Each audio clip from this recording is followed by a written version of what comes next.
quick, name a band with better album art than Pink Floyd. Doesn't matter who you said, we're talking about the Floyd anyway. Pink Floyd was a massive band, one of the top 10 greatest selling musical acts of all time, as a matter of fact. Yet when you scroll through this list of all-time best-selling artists, there's an odd feature that sets Pink Floyd apart. Image. If I ask you to visualize the band in your mind, rather than imagine the band members themselves, you're just as likely, if not more likely, to visualize the band's artwork. And this is very unusual. In the music industry, iconic faces and style drive everything. Yet never conduits for fashion or lifestyle, Pink Floyd were just 4 plain-ass dudes. Despite this, on the wall of every 18-year-old white guy's dorm room, right between the Beatles and Zeppelin, there was not the grinning mug of Roger Waters, there was the Prism, the Burning Man, the Wall, etc. Though I'm sure the girls certainly helped. Not only did Pink Floyd as a band manage to turn out probably the most iconic lineup of album covers in history, they did so in a way that was always art first, artist second, where the music and the imagery always preceded the people making it, as opposed to with most famous musicians, where album art is inextricably linked to their own image and celebrity. And while countless creators have been racked by the conflict between art and commercialism, including Pink Floyd themselves, for them, they mostly ascended this problem. So, how did this come about, and how did each individual album cover manage to come together so successfully? I think there's an answer for these questions, but before we get into it, let's look at where album art was when Pink Floyd first came onto the scene. Throughout the 1950s and early 1960s, album art was not really an art. Record companies and the general public viewed covers as more or less just packaging. For most mainstream music, it was just something that was there to signal to shoppers, hey, remember that artist you saw on TV or heard on the radio? Here they are, this is their new release. Now, some of these covers may have captured the essence and energy of an artist better than others, and you may have had a few here and there that were a bit more graphically interesting and playful, but for the majority of releases, it was just simple marketing in its plainest form, jazz album covers notwithstanding. However, by the mid-60s, things started to evolve. While still somewhat stuck in the old format of just showing promo photos of the band, these were quickly becoming more dynamic. More interesting camera effects, bolder use of color, more novel posing and composition, etc. And this is where Pink Floyd entered the scene. In 1965, the band was born, forming out of 2 friend groups, one from Cambridge, the other from the Regent Polytech architectural program. The original lineup consisted of drummer Nick Mason, keyboardist Richard Wright, bassist Roger Waters, and guitarist/lead songwriter Syd Barrett. Originally starting as a rhythm and blues act, they quickly began to drift into the realms of psychedelic rock and the avant-garde under the leadership of Syd Barrett, quickly becoming the darlings of the London underground and the growing counterculture movement there. And it was only a few years after formation in 1967 when they got their first record deal with the UK's biggest musical producer, EMI, leading to the Piper at the Gates of Dawn. And for that, they just needed a cover. Shot by London photographer Vic Singh, the art for Piper at the Gates of Dawn is a band promo shot psychedelically enhanced with a kaleidoscopic lens effect. Being produced when warped and stylized pictures of the artists was the current norm. Being shot on a Hasselblad with a kaleidoscopic prism lens, which apparently had been given to Singh by George Harrison, we get a clean, well-lit shot of the band, showing off each of the 4 members, but in a way that still felt a bit edgy and alternative. And while a classic sleeve photo, it's definitely far less artistically ambitious compared to what would come later. Pink Floyd needed a cover, and Vic Singh was just a local photographer they knew who could get the job done. And while Vic Singh was a skilled photographer, at least based on his work here, with all due respect, I think it's safe to say the man was more of a craftsman than an artist. Someone who operated within the established framework of what was artistically and commercially expected. The LSD aesthetic, the colorful bohemian wardrobe, it's all very listen to what the flower people say. And who knows what the band thought or what they would have asked for if they had more control over the cover. The back sleeve illustration drawn by Barrett is certainly going in a very different direction, but these were guys who had just gotten a huge record deal. They were probably too swept up in the excitement of fame to care. After all, it was just the cover. However, things were changing fast, and album art was quickly blossoming into a far more evocative medium, with tons of highly influential releases suddenly eschewing the band promo format altogether, creating some iconic images. But in that area, Pink Floyd still had a ways to go.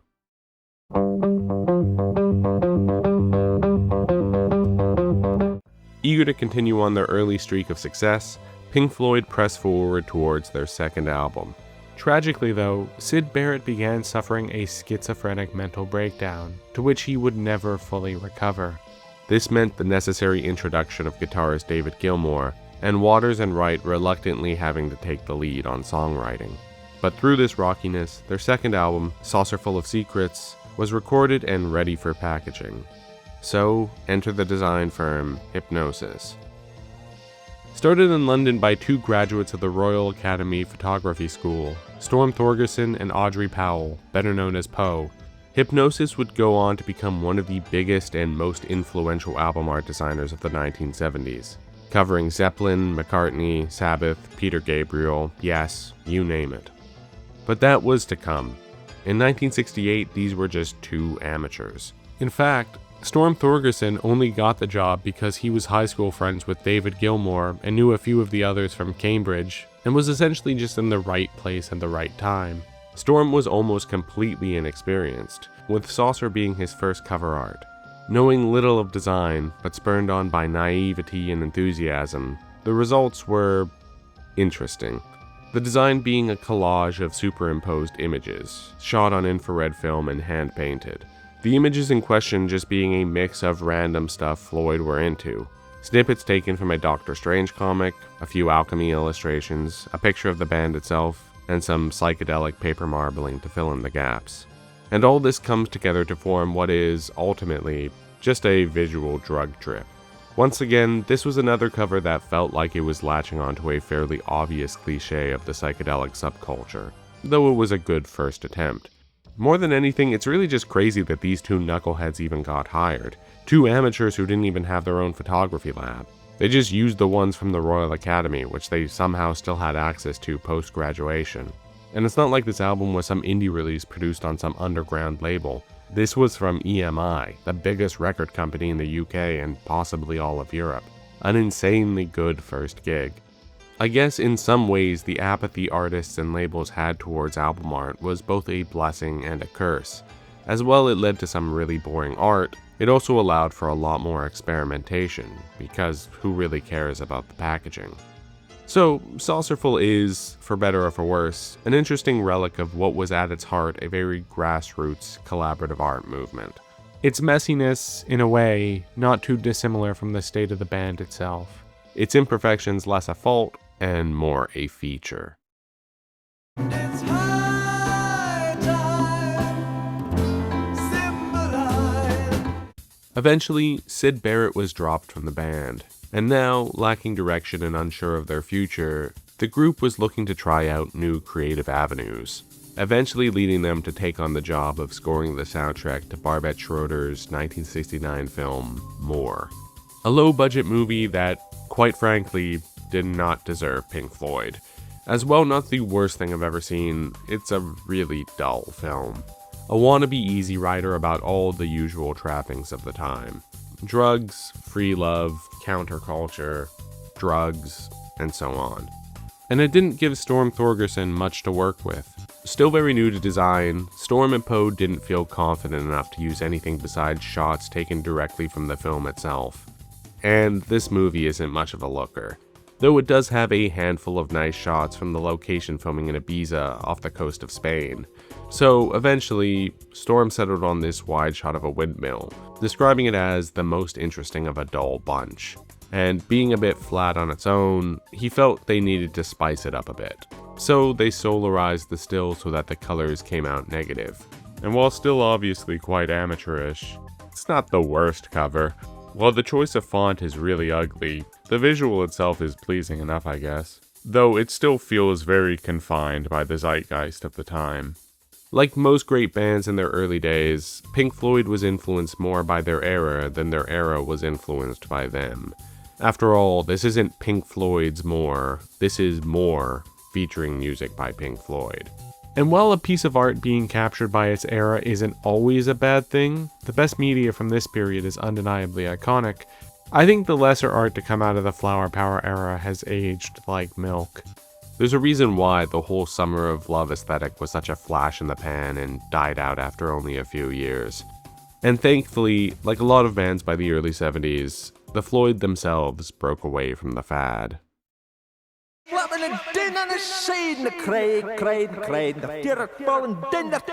Starting to form more of their own identity, Ummagumma was artistically a big step forward and a really good album cover. Though still lacking technically, it's one that started to showcase the gradual artistic maturation of Hipgnosis. While the first three designs each felt a bit predictable in their own way, Ummagumma had a clear original concept behind it. The record sleeve shows the four band members lined up on the right, with David and Roger looking onwards in the foreground, Nick gazing off in the background, and Rick in the extreme background acting like a theater kid. And with the band members swapping positions, the image is then mirrored on the left in a recursive photo within a photo style effect, the famous Drost effect to be more specific. This was inspired, as Storm claims, by the very multi-layered sound of the album's music. And it's this kind of concept-driven thinking that would eventually become the signature of Storm's artwork, always being a fan of pieces that contained ideas, rather than those that were just solely visually pleasing. And I think we start to see this here with Ummagumma. And while it's still somewhat amateurish, the exposure is off and David's face on the original release went completely unlit.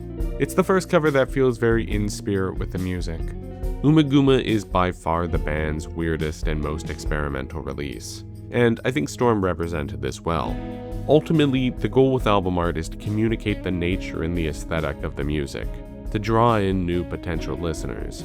So the question then becomes, how the hell do you visually represent songs like several species of small furry animals gathered together in a cave and grooving with a pick? Well, I guess with something that's playful. Something that's kind of clever but also kind of stupid at the same time. Something that's not afraid to be off the wall and a bit retarded. Like, what the hell is Gigi doing on the ground over here? We might never know.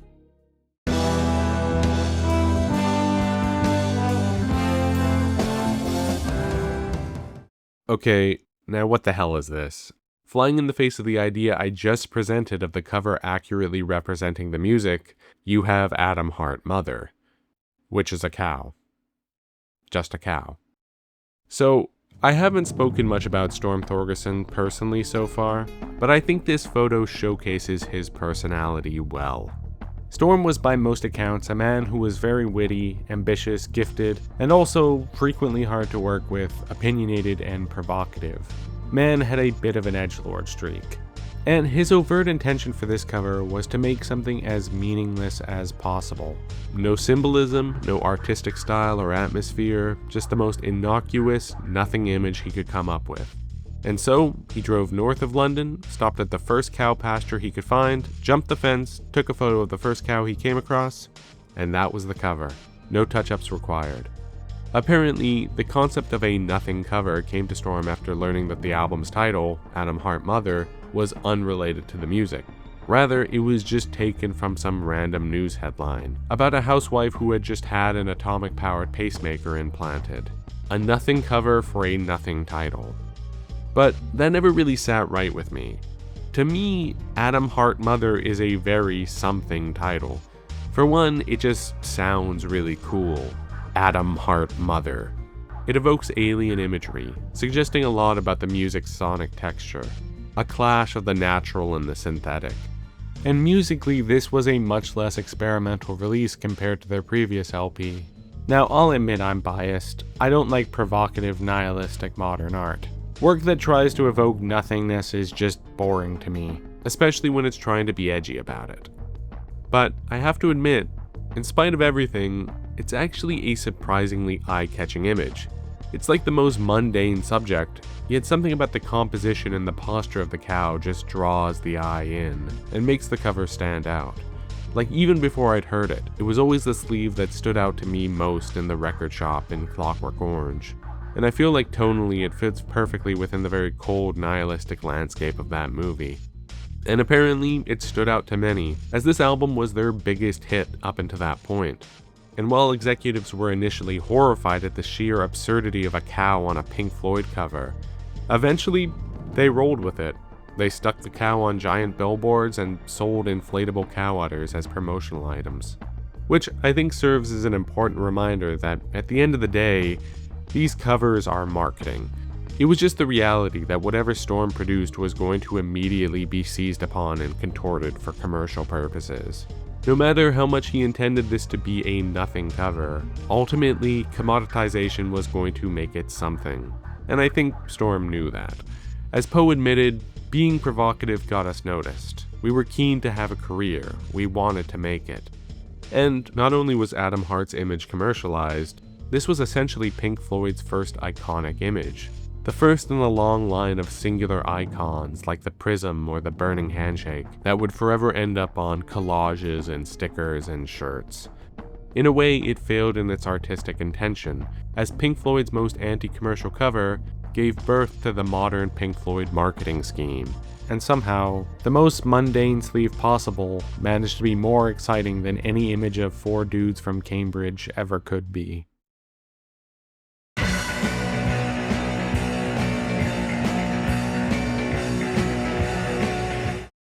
While Atom Heart is certainly a more conversation-provoking cover, on a simpler level, I just love the album artwork for Meddle. Maybe I'm biased because it's my favorite Floyd album, but to me this symbolizes the start of Pink Floyd's golden age, where the music went from really good to sublime. Up until this point, I think all the post-Barrett albums had a sort of mishmash quality to them. But on Meddle, you can hear a synchronicity starting to form, the beginnings of the rich, cohesive sound of the Dark Side era. And I think the cover art visualizes its mood and textures perfectly.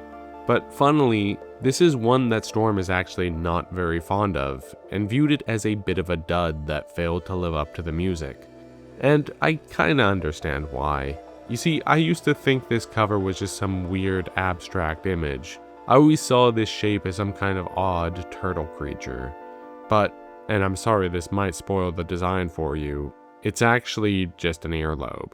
Yeah, kind of an odd concept. Apparently, the original idea was for the photo to be an extreme close-up of a baboon's anus. Storm, once again, showing his provocative side. But unsurprisingly, the band vetoed this idea.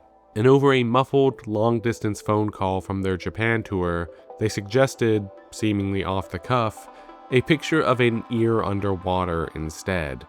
And yeah, looking at it conceptually, it was always kind of a silly idea. Yet, putting the ear aside, from a purely sensory, non-conceptual point of view, it's kind of perfect.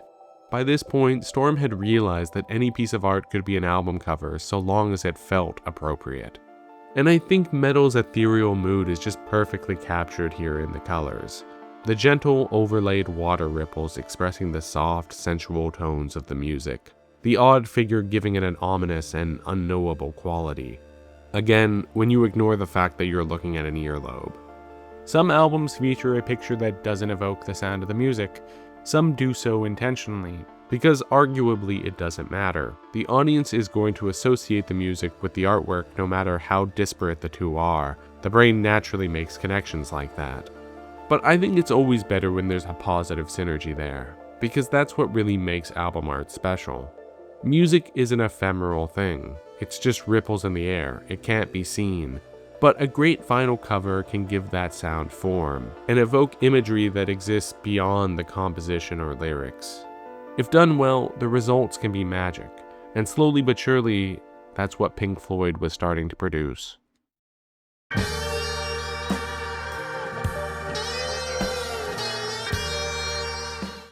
In what's always felt like a bit of a detour, lodged awkwardly in the middle of one of musical history's greatest generational runs, Pink Floyd released another soundtrack. Again, a Barbet Schroeder film, this time Love Ali. And yeah, this one kinda sucks too. And once again, Storm and Poe decided to simply opt for using a still from the film. so they started projecting individual 35mm frames from the rough cut on an old projector. However, with the projector being an old piece of junk, a lot of the frames had to be brute forced into the slide panel. Eventually, when forcing in a frame of a man in a tree, it got stuck and appeared on the wall blurred and out of focus.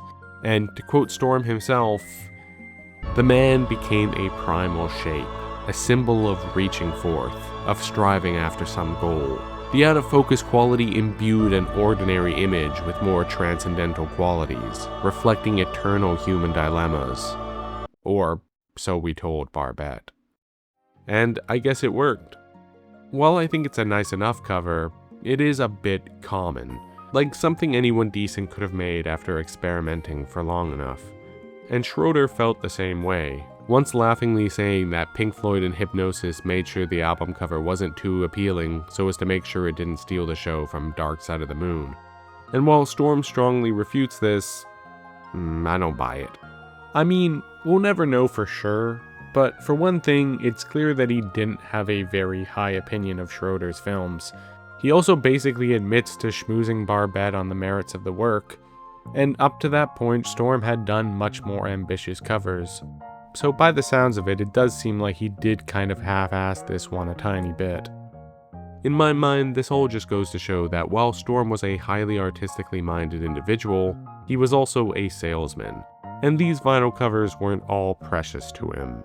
Sometimes, a job is a job, and a paycheck is a paycheck.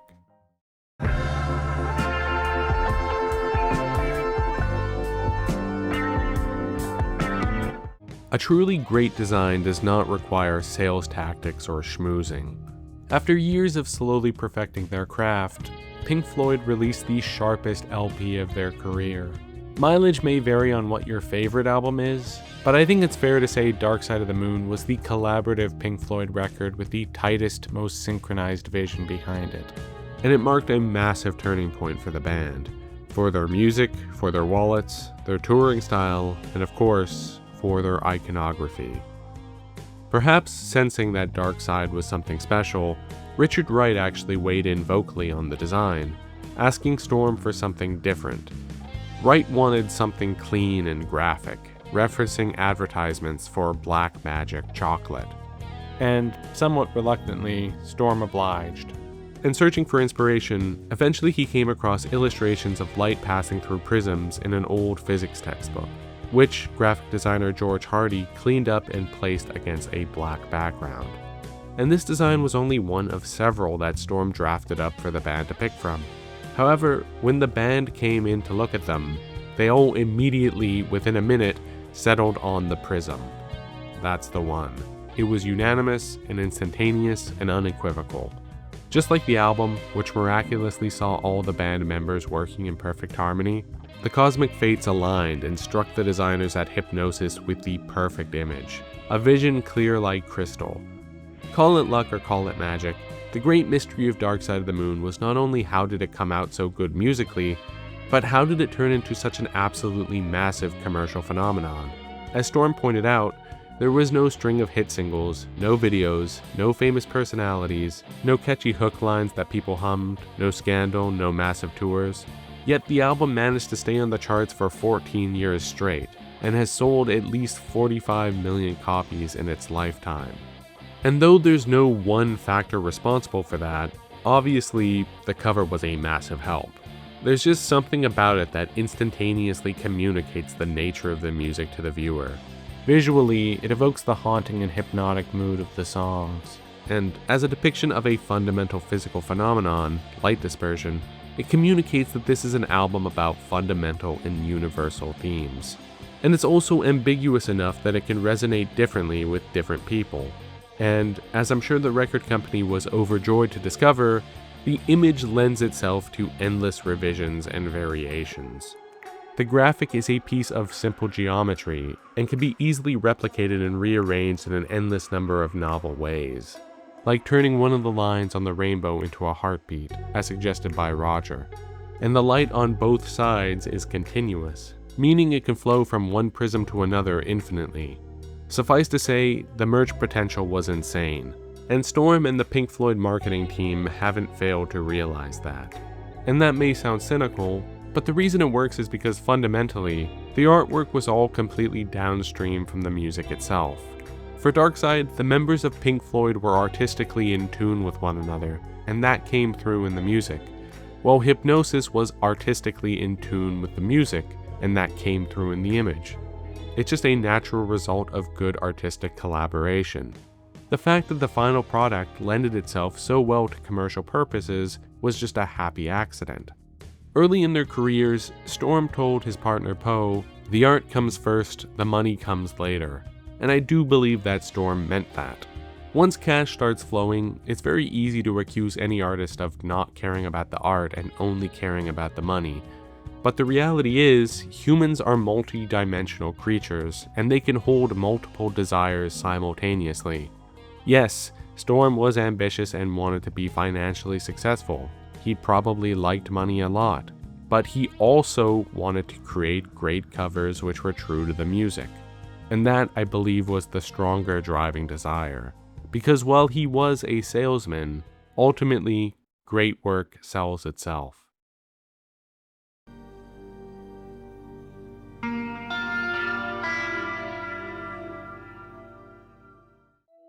And ultimately, great work sells.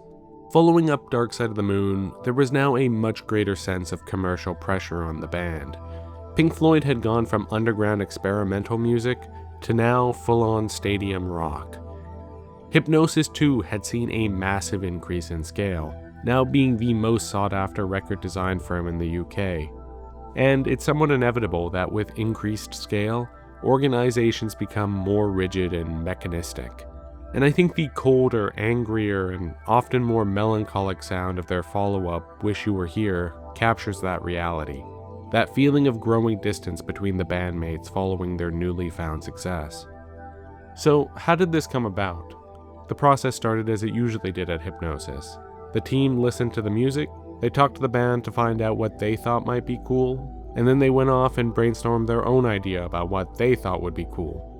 Eventually, inspired by Wish You Were Here's indictment of the music industry, they landed on the idea of being burned in a business meeting, the feeling of having been taken advantage of or misled, and they translated this idea literally.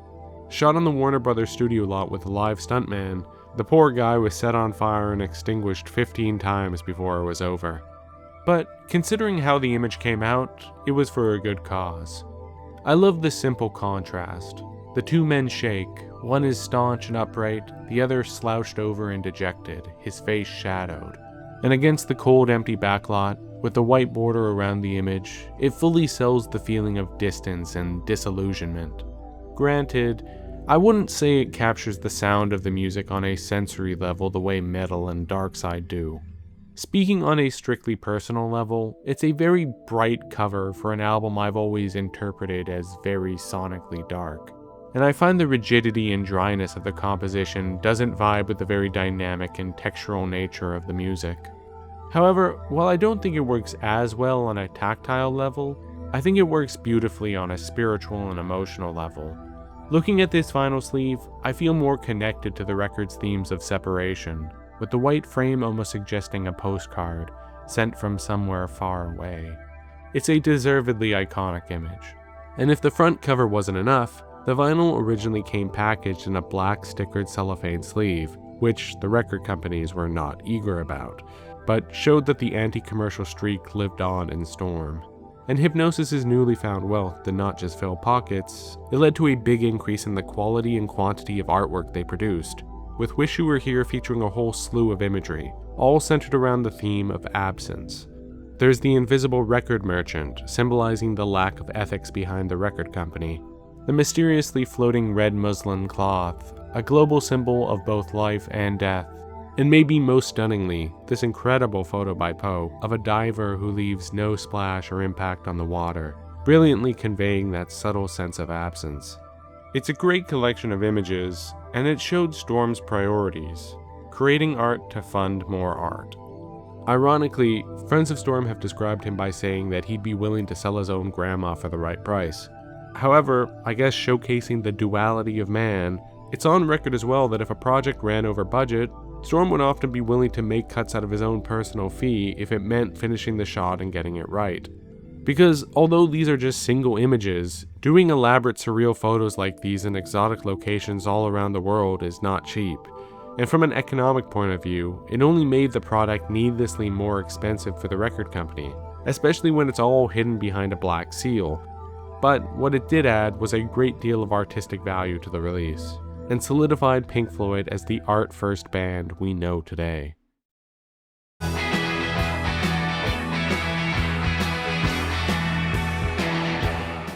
With yet another successful LP under their belt, Pink Floyd set off towards their 10th major project. However, it was now clear that the days of synergy and equal collaboration between the bandmates was long gone. And so, Roger took charge as undisputed creative leader. And in line with Roger's personality, this meant things were turning political. So the band put out Animals, a musical allusion to George Orwell's famous political novel, Animal Farm. So naturally, it then came time for Hipgnosis to do their thing. However, for the first time in the band's history, when presented with several design ideas, they didn't like any of them. Storm's leading concept being a perverse image of a young child walking in on his parents screwing. And while I'm definitely not surprised this got shot down, I do see what Storm was going for. It does kind of match the dark, psychological landscape of the music. And frankly, it's not any more edgy than some of the imagery that would be pushed under the Pink Floyd name a few years later with The Wall. However, this was an album with a very tight and visually focused concept, with each of the songs being based off of a different farm animal, each representing a different class in society. And in retrospect, that's obviously what should have been depicted. This was too loose a representation. So Roger suggested his own cover idea. A pig floating above Battersea Power Station, a coal-burning plant in London he passed often on his commute. And while a lot of people resent Roger's takeover of Floyd, evidenced by this cover, at this point he was making great creative decisions. Though for the time, this meant Hipgnosis were essentially relegated to just being hired guns. However, if nothing else, the cover still shows the team's grit and ability to get things done right, as the shooting for this image was an infamous clusterfuck. It's a long and funny story worth looking into, but the highlight moment was on the second day, where the inflatable pig they floated above the plant broke off its chain and flew into the sky, flying directly into the airspace of Heathrow Airport and risking a major aviation disaster, with the marksman hired to shoot it down not showing up for that one day. The incident ending with it landing in some random farmer's field a few hours later. The event made national headlines, but as they say, all publicity is good publicity, marking a moment in culture where the iconography of Pink Floyd was so pervasive it was penetrating even physical reality. And honestly, what an amazing image for that to be the case for, as Animals is easily my favorite Floyd cover. It's one that works brilliantly both on a sensory level as well as on an intellectual level. It's just such an arresting image. There's something so beautiful about the colors and the sunset. There's something so subtly ominous as well. And the scale of the thing, this massive enterprise, overseen by a small but ever-looming presence. Although overtly political, I think we can all agree that this was very tastefully done. Animals also marked the band's first branded tour, with the iconography no longer limited to just the record packaging, but was now on concert posters and giant stage props. Ironically, despite all the anti-establishment sentiment in the music, the band was only becoming a bigger and bigger machine. Long gone were the days where Hipgnosis just followed popular art trends. Now they were the trendsetters. And Animals was one of their best yet. And I think Storm knew that because the way he talked about it and the way he acted afterwards showed a little bit of insecurity on his part. Thorgerson made it fairly clear over the years that he, like many other self-conscious artists, doesn't take rejection well, and was never happy about the original concept getting booted. Storm at this point was the mastermind behind Pink Floyd's imagery, so to have the reins suddenly snatched away from him by Roger, and have it work out really well, probably hurt his ego. And honestly, that's understandable. Most good artists have egos, that's just how it is.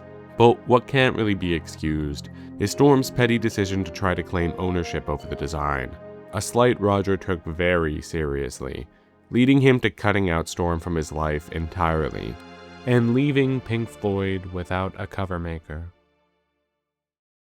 Been a long time since you've seen Pink Floyd's The Wall. With Storm off the project, the Floyd needed a new collaborator, so in came Gerald Scarfe.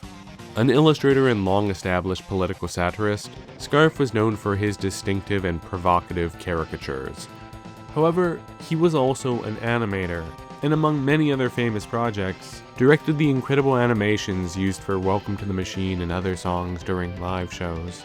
But also, as a political satirist, he was the perfect choice for a lead artist on Roger Waters' most ambitious, hardest-hitting project yet, The Wall. Easily Pink Floyd's biggest endeavor, The Wall was a true multimedia project in every sense of the term, with The Wall live shows being by far their most theatrical and extravagant yet, and Alan Parker's 1982 film adaptation of the album being an even bigger project than the album itself. And it would be a daunting task to do the entirety of The Wall justice. God knows this video is long enough already. For reference, Scarfe's The Wall art book is almost as long as Storm's Pink Floyd art book, which goes over the entire visual history of the band, and it makes it a little difficult to talk about the cover art. While the others felt primarily like extensions of the music, the illustration for The Wall feels more just like wrapping paper for something much bigger. With that said, the cover is of course still very iconic, being a simple depiction of the titular wall itself, a metaphor for the inner psychological barriers of the story's protagonist, Pink. There are no bells or whistles, nothing particularly striking about it graphically, just a simple, easy-to-digest introduction to the primary theme of the record, drawing viewers in to open the sleeve up, revealing the real stars of the show. With this, the ever-increasing focus on visuals had reached its natural conclusion for the band. While Dark Side of the Moon was certainly not the first album with a great or memorable cover design, as you can see with later albums, I think it was one of the first to fully wake people up to the potential of visual art as an integral part of musical projects. The Wall marking the point for Pink Floyd where audio and visual became mutually integral. And cynics might look at that and think of it as just a big money-making scheme, using imagery as a mechanism for stadium rock hype. That was the sentiment of many in the UK's massive punk scene at the time. I mean, this is a record with figure merch, for God's sake. But really, this is just what Pink Floyd had always done. They'd always been a multimedia project, just on a lower scale, with lights and spectacle and all kinds of experimental onstage antics. And in the early underground days, much of this had been contributed by the audience. Now, the spectacle was just much more focused and on a much larger scale. And at the end of the day, it was all genuine art, created through collaboration by legitimate artists. Though this wasn't meant to last. Roger Waters was, at this point, veering dangerously far into straight-up megalomaniac territory. Not only firing Richard Wright from the band and deeply souring his relationships with Nick and David, but also having an extremely contentious relationship with Gerald Scarfe on The Wall, along with the film's director Alan Parker. So, isolated from all his previous collaborators, it was now Roger and Roger alone leading the show.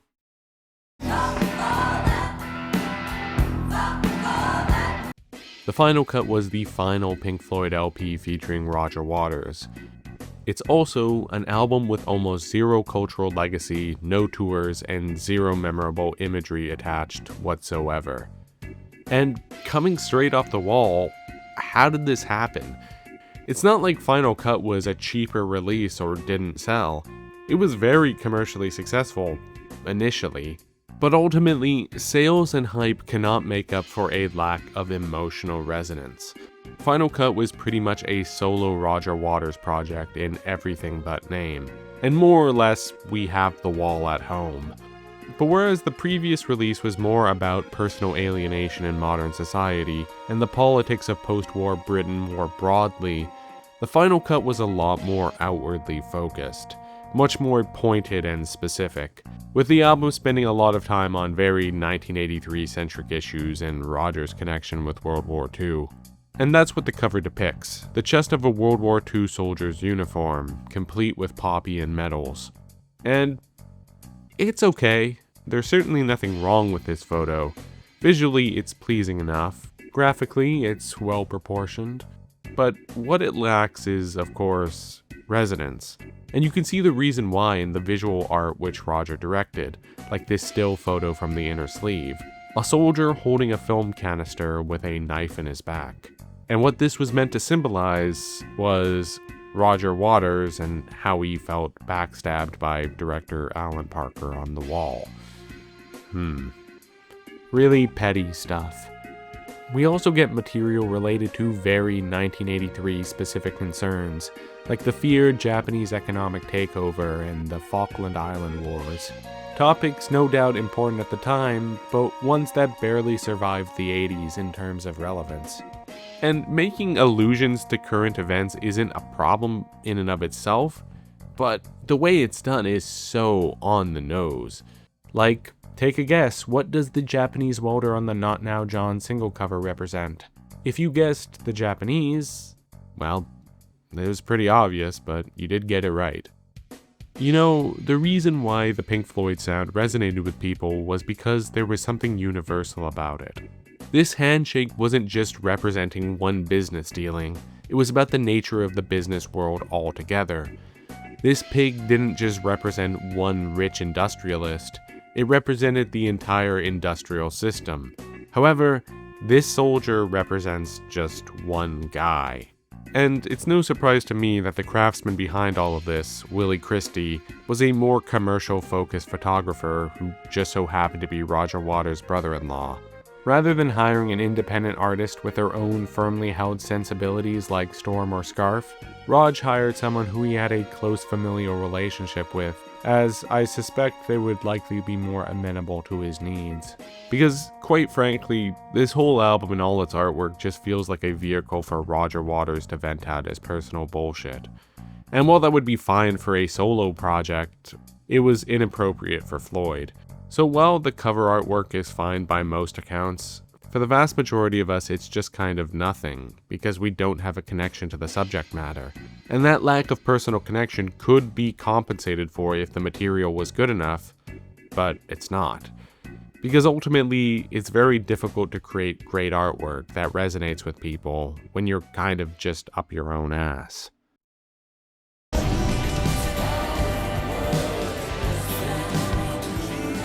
People often argue when Pink Floyd really ended. Some say it ended when Waters left after the final cut. A small niche of Barrett fanboys might argue it ended with Sid leaving the band. Some argue every LP under the Pink Floyd name is equally valid. For me, it died after The Wall, because that's when the collaborative spirit which held the original group together died completely. Which is why I don't have too much to say about Momentary Lapse of Reason, Division Bell, or The Endless River. For selfish reasons, I'm just indifferent to them. So, I'll just say, the first two which were done by Storm, while both very polished, I'm a little 50-50 on. Momentary Lapse of Reason is, for my eyes, a little bit too busy, with so much imagery and graphics crammed onto one cover. I find like the record itself, it feels a little overproduced. Thankfully though, it was cleaned up in later versions. Not crazy about this one overall, but different strokes for different folks. Division Bell, on the other hand, is just really solid, keeping alive the band's tradition of featuring singular, arresting images. In this case, two statues akin to Eastern Island heads. Apparently these are supposed to form one of those magic images where you can see two separate images at two different times. One a full face and the other two faces facing each other. Personally though, I've only ever seen the latter. And these albums probably do deserve more commentary and analysis than I'm giving them, but what probably doesn't is Endless River.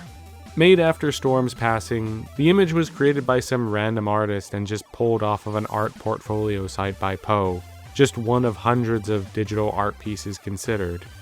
Yeah, bro basically went to iStock, typed surrealist dreamscape, and scrolled till he found something he liked for the final Pink Floyd album. And I'm taking the piss, but that's basically how it went down. Poe was an amazing photographer who deserves more credit than I've given him so far, but this was a disappointing final cover, and one that showed what had been lost with Storm's passing. Speaking of Storm, while the original era died in the early 80s, the legacy of Pink Floyd art continued for decades. Live albums, special editions, greatest hits, anniversary re-releases, and so on. The machine kept pumping long after the blood had dried out. And for the sake of legacy, and to maintain aesthetic continuity, Storm was in charge of a large part of the enterprise.